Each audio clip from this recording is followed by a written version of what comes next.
고담은 오나라의 승상이었던 고흥의 손자이며 아버지인 고서도 명망이 높은 인물이었고 어머니가 손책의 딸이었기 때문에 송건에게는 손자뻘인 인물이기도 했습니다. 그리고 오나라를 대표하는 명장인 육손의 외조카이기도 했기에 고담의 혈통은 오나라에서 최상급에 속했습니다.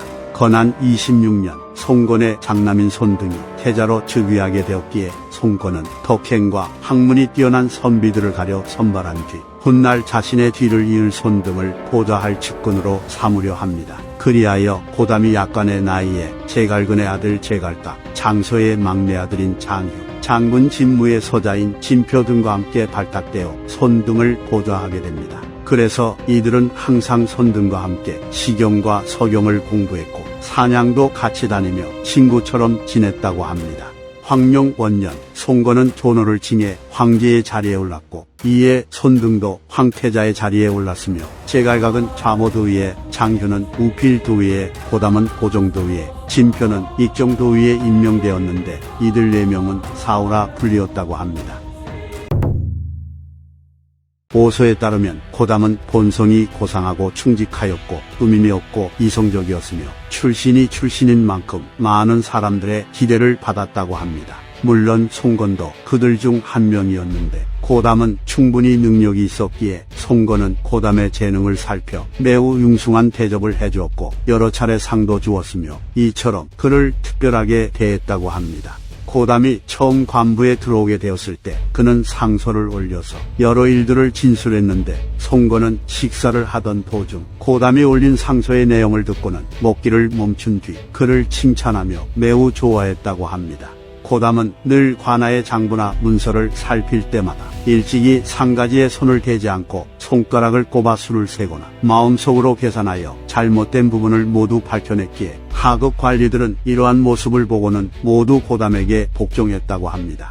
저고 3년 설종은 자신이 선조상서에 임명되자 거듭 고담에게 자리를 양보하며 고담은 마음과 정신이 한결같고 몸가짐을 조심히 하며 이치를 꿰뚫은 것이 정교함에 이르렀는데 재주가 인물을 비추고 덕이 여러 사람의 기대를 충족한다고 하니 진실로 어리석은 제가 가히 넘어설 수 있는 바가 아닙니다 라고 말했다 합니다.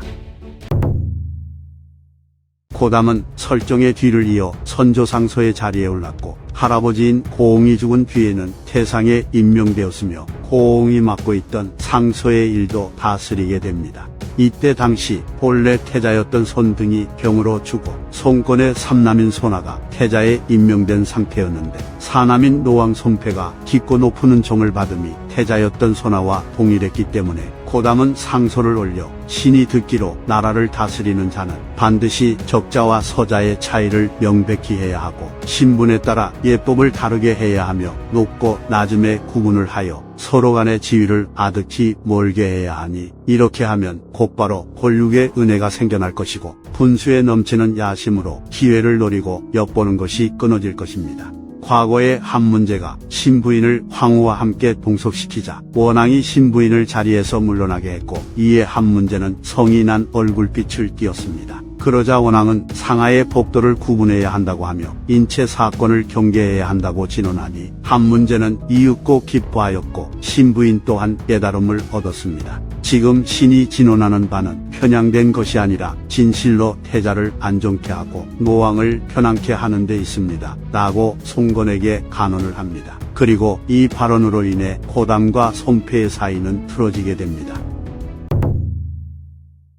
고담은 손노반의 남편인 위장군 전종의 아들 전기가 손패의 빈객이었던 데다가 그가 본래 마음이 바르지 않다고 여겼기 때문에 평소에 전기를 좋게 보지 않았다고 하니 둘의 사이는 나빴던 것으로 추정됩니다. 또 일찍이 고담의 아우인 고승과 장휴가 함께 북쪽의 수춘으로 정보를 갔는데 당시 오나라 군대는 대도독이었던 전종의 지휘 아래 위나라 장수왕릉의 군대와 작피해서 전투를 벌였으나 점차 전황이 불리해졌고 위나라 군대가 승세를 타고 공격해왔기에 오영장 진앙과 그의 군대가 전멸하는 사태가 퍼집니다. 하지만 고승과 장휴가 분발하며 공격을 막아냈기에 위나라 군대는 공격을 멈추었고 적의 기세가 꺾인 틈을 타 전종의 아들인 전서, 전단이 군을 이끌고 진격했기에 왕릉의 군대는 패각합니다. 전투가 끝난 뒤 농공행상을 했는데 적의 공격을 멈추게 한 공이 큰 공이고 적을 물러나게 한 공은 작은 공이라 여겨 고승과 장효는 나란히 자포장군에 임명되었으나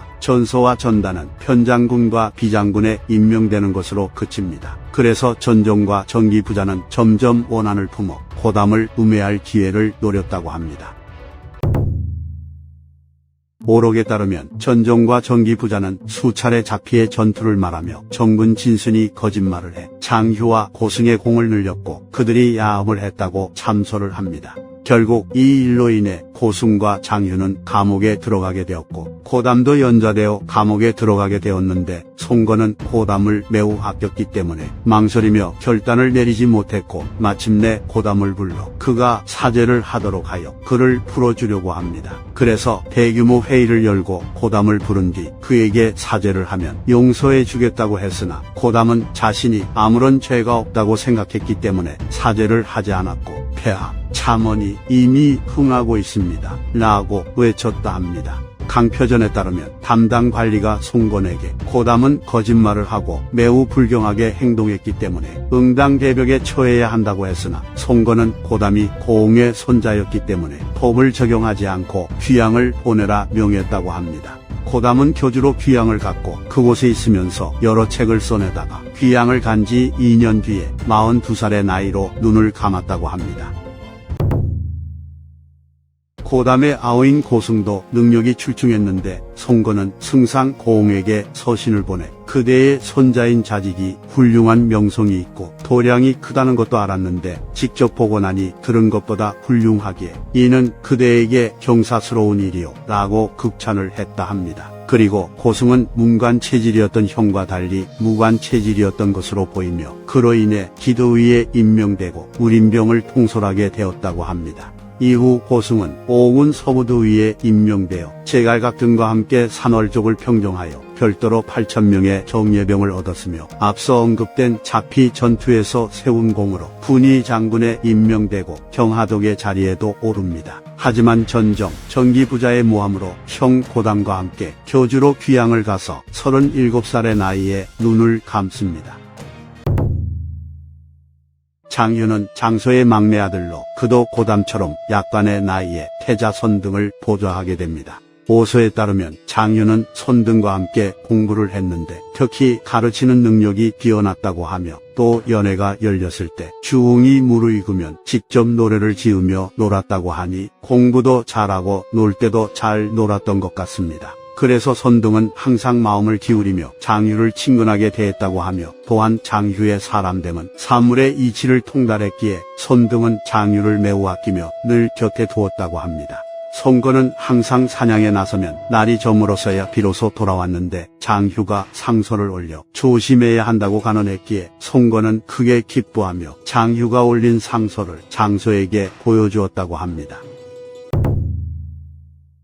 이후 장효는 시중에 임명되었고 그 다음에는 우림도독에 임명되었는데 삼전으로 군사 업무를 가지런히 했고 고승과 함께 작피 전투에서 큰 공을 세웠기에 양무장군으로 승진합니다. 하지만 노왕 선패의 당파들은 장효와 고승이 정군 진승과 야합하여 그들의 공로를 거짓으로 늘렸다는 참소를 지속적으로 했고 결국 장효는 고담, 고승과 함께 교주로 유배를 가게 됩니다. 그리고 일찍이 장효는 선패파의 일원이었던 선웅이 간사하고 위선적이고 우모마다 하여 그와 사이가 매우 좋지 않았었는데 이로 인해 선웅은 계속해서 장효에 대한 참소를 했고 이로 인해 장효를 죽이라는 명령의 조서가 내려져 장효는 교주에서 41살의 나이에 죽임을 당합니다. 참고로 장효는 자신의 조카가 태자인 선아의 부인이었기 때문에 선아파로 분류되었으나 딱히 선아를 위해 정치적인 행동을 하거나 발언을 했다는 기록은 없습니다. 이상 삼국지 인물 열전 고담, 고승, 장유편 마치겠습니다. 재미있게 보셨다면 좋아요와 구독, 알림 설정 부탁드립니다. 감사합니다.